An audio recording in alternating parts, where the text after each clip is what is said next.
दोस्तों नमस्कार। Mooknayak India TV से मैं हूं भास्कर सुमन। डॉक्टर बाबा साहब आम्बेडकर ने जो इस देश का संविधान बनाया, सर्वश्रेष्ठ संविधान, जिसकी विश्व में चर्चा है और कहीं भी इस संविधान को मान्यता मिली है और सब लोग इस संविधान के बारे में और संविधान की तारीफ करते हैं। ये जो संविधान बनाया डॉक्टर बाबा साहब आम्बेडकर ने, इसमें कांग्रेस का क्या योगदान था? भारतीय राष्ट्रीय कांग्रेस उस समय थी, उनका योगदान क्या रहा या योगदान नहीं था? सबसे पहले संविधान सभा पर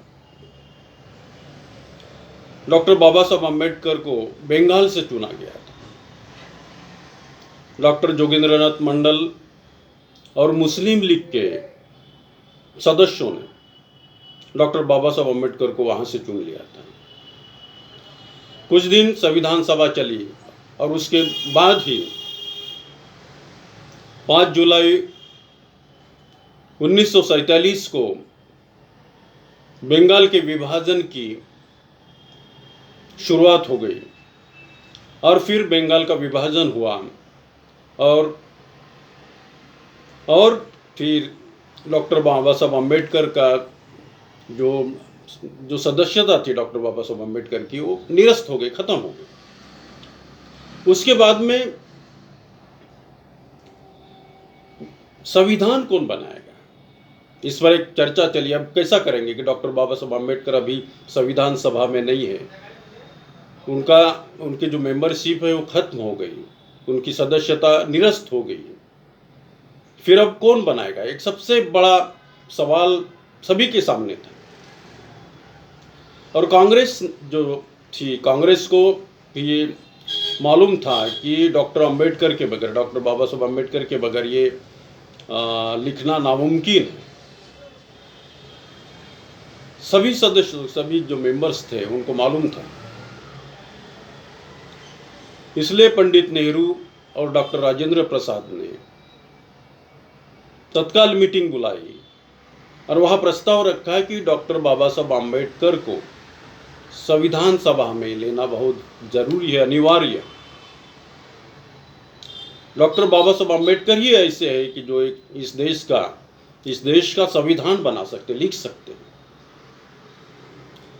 उस पर बहुत सारे जो कांग्रेस के जो नेता थे, उन्होंने ऐतराज जताया, क्योंकि डॉक्टर बाबा साहब आम्बेडकर का और कांग्रेस की विचारधारा और डॉक्टर बाबा साहब आम्बेडकर की विचारधारा, उसमें फर्क था। वो दोनों एक दूसरे को एक शत्रु समझते थे, दुश्मन समझते थे। लेकिन जब सवाल आया है कि भाई बनाएगा कौन इतना बड़ा संविधान, राष्ट्र का संविधान राष्ट्र निर्माण के लिए बहुत जरूरी है, देश के भविष्य के लिए बहुत जरूरी है, ये सोचकर पंडित जवाहरलाल नेहरू और डॉक्टर राजेंद्र प्रसाद ने डॉक्टर बाबा साहब आम्बेडकर को निर्वाचित करने के लिए, उन्हें मेंबर बनाने के लिए, उन्हें सदस्य बनाने के लिए अभियान छेड़ा। और जो लोग ऐतराज जताते थे डॉक्टर बाबा साहब आम्बेडकर के नाम पर, उनको उन्होंने फटकारा कि ये जो संविधान है, ये कॉन्स्टिट्यूशन लिखना जो है, ये it's not a child's play, ये गुड़िया का खेल नहीं है, एक बहुत बड़ी जिम्मेदारी है, बहुत बड़ी जिम्मेदारी है, ये एक अकाउंटेबिलिटी है। क्योंकि राष्ट्र का नवनिर्माण करना, देश के सुनहरे भविष्य को देखकर नवराष्ट्र का निर्माण करना इतनी बड़ी मामूली बात नहीं है।